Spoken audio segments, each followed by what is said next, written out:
Assalamu alaikum warahmatullahi wabarakatuh. Kwa majina naitwa Musa Soa au Dr. Musa. Mimi ni dokta nayetibu kupitia mitishamba pamoja na dua. Leo nakuletea elimu uweze kufahamu watu wenye upole na huruma zaidi duniani. Ni watu gani ambao nakuletea hapa? Kama ni mara ya kwanza kuungana nami, naomba usubscribe channel yangu na ubonyeze alama ya kengele ili wa kwanza kupata taarifa na tiba ambazo nitakuwa nazitoa. Mtu mwenye herufi P. Mara nyingi mtu huyu anasumbuka sana na maradhi ya chango. Namaanisha chango la uzazi, hasa kwa wakina mama, na pia kwa wanaume pia wanasumbuka sana na maradhi ya ngiri. Wanapata maumivu makali sana chini ya kitovu. Mara nyingi mtu huyu anapokuwa anachelewa kupata chakula, anakuwaga anapata maumivu makali sana chini ya kitovu katika tumbo lake. Tumbo linakuwa linaleta hali ya kuwaka moto na pia linakuwa lina hali ya kujaa gesi. Namaanisha mtu huyu anasumbuka sana na maradhi ya vidonda vya tumbo, na pia mtu huyu anasumbuka sana pia na maradhi ya kichwa, na mtu huyu pia anasumbuka sana pia na maradhi ya bandama. Mara nyingi mtu huyu ni mtu mwenye huruma na ni mtu mpole, na pia ni mtu mnyenyekevu na ni mtu msikivu na ni mtu mwenye aibu sana, hasa katika jamii iliyomzunguka. Na mtu huyu pia katika suala zima la mahusiano ya kimapenzi ni mtu ambaye mwanzo wa mapenzi anakuwaga ni mtu mwenye aibu sana.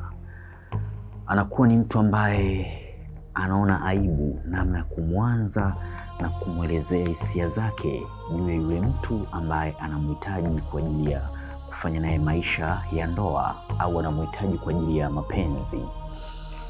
Na pia anapokuwepo amejiridhisha, hasa katika mtu anayemhitaji kwa ajili ya kuanzisha naye mahusiano ya kimapenzi, anakuwa ni mtu mwenye wivu mkali sana, na anakuwa ni mtu ambaye anapenda kuwa karibu na mpenzi wake, hapendi kuishi mbali na mpenzi aliye naye.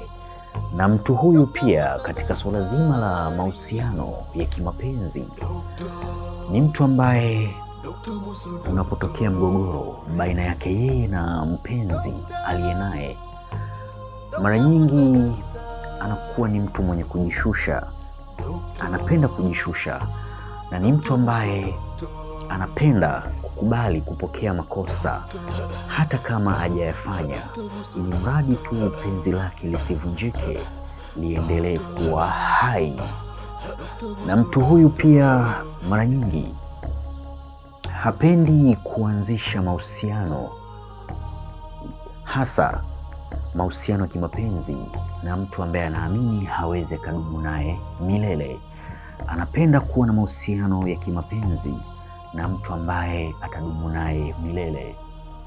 Mtu huyu ni mtu mwaminifu sana kwenye mapenzi, kama atahakikishiwa uaminifu na mpenzi aliye naye. Na kama mpenzi wake atashindwa kuwa mwaminifu, basi mara nyingi ni mtu ambaye hapendi kuona mahusiano yake yanavunjika, basi na yeye anapenda kutafuta faraja na furaha katika upande mwingine.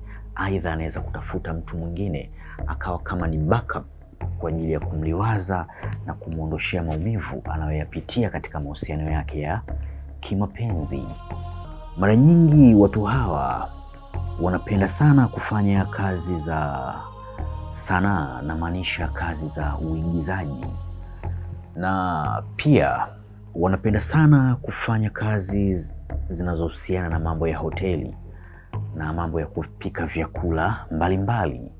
Na pia Watu hawa pia wanapenda sana kufanya kazi za ubaria na kazi za udereva, na pia ni watu ambao ni wapole na ni watu ambao wasikivu na ni watu wenye huruma, na hasa pia mara nyingi wanapokuwa wanahitajika kutoa msaada, mara nyingi wanakuwa ni watu wenye kujitoa sana, na pia ni mtu ambaye hawezi kumwona mtu anapitia nyakati ngumu za kimaisha au mtu anadhalilishwa, na kama yeye yupo na uwezo wa kusaidia, mara nyingi anakuwa ni mtu mwenye kusaidia sana, hasa watu wasijiweza. Mara nyingi watu hawa katika suala zima la mahusiano ya kimapenzi ni watu ambao wavumilivu na ni watu ambao wanapenda kujishusha zaidi kwa wapenzi wao na kuwaonesha mapenzi. Na mara nyingi wapenzi wanaekuaga katika mahusiano wanapokuwa wanaonyeshwa mapenzi na kujaliwa, wanakuaga wanaleta dharau ya kuwadharau na kuona kama ni wajinga, ni watu ambao hawawezi kumove on. Mara nyingi watu hawa hiki kitu kinakuaga kinawaumiza sana. Wanakuaga ni watu ambao wakiwaga chumbani wanakuaga ni watu wenye hasira kali sana. Kwa nini wanadharaulika na watu ambao wanawapenda na watu ambao wanawasaidia na watu ambao wanawaheshimu? Na pia watu hawa wanapenda sana mawasiliano ya simu, hasa wanapokuwa mbali na wapenzi wao. Kama unahitaji kuelezewa kwa undani zaidi vitu vinavyohusiana na maisha yako, basi usisite kuwasiliana na mimi Dr. Musa. Na pia kama unavyoiona hapa, ofisi yangu Daktari Musa ina kila aina za dawa mbalimbali.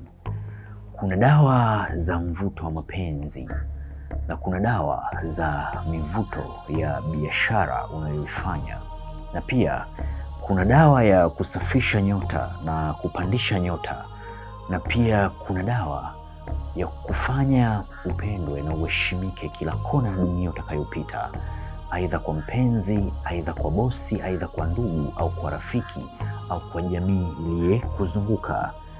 Na pia nina dawa za kutibu maradhi mbalimbali. Kama utahitaji pete original, pete ya bahati yenye kuendana na ufalme unaoendana na nyota yako, na pia kama unahitaji kumiliki pete ya majini, pete yenye kupatia mvuto wa kupendwa na kuheshimika kila kona dunia utakayopita, pete yenye kufanyiwa kafara ya wanyama mbalimbali, na pia kama unahitaji kujifunza elimu mbalimbali zinazohusiana na viumbe na maanisha majini, umiliki mamilioni ya fedha kama unavyoona Daktari Musa anavyomiliki mamilioni ya fedha. Kama unahitaji kumiliki mamilioni ya fedha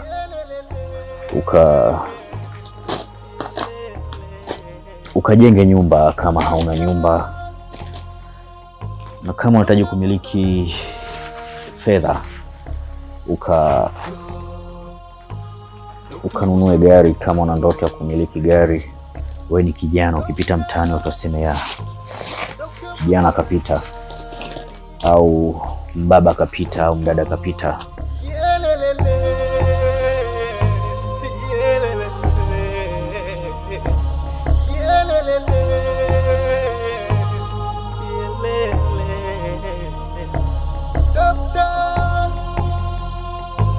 Dr. Musa daktari, Dr. Musa daktari, Dr. Musa daktari, Je, unahitaji kuwa mtu wa mafanikio, umiliki mamilioni ya fedha ukiwa nje ya nchi kwa tiba pamoja na dua? Usisite kuwasiliana na mimi Dr. Musa kupitia namba alama ya jumlisha 255-784-120-592. Na kama ni mara yako ya kwanza kuungana nami, usisite kubonyeza neno jekundu hapo chini lililoandikwa subscribe na ubonyeze alama ya kengele ili wa kwanza kupata taarifa na tiba ambazo nitakuwa nimezitoa.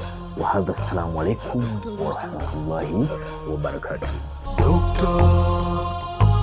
Dr. Musa Daktari.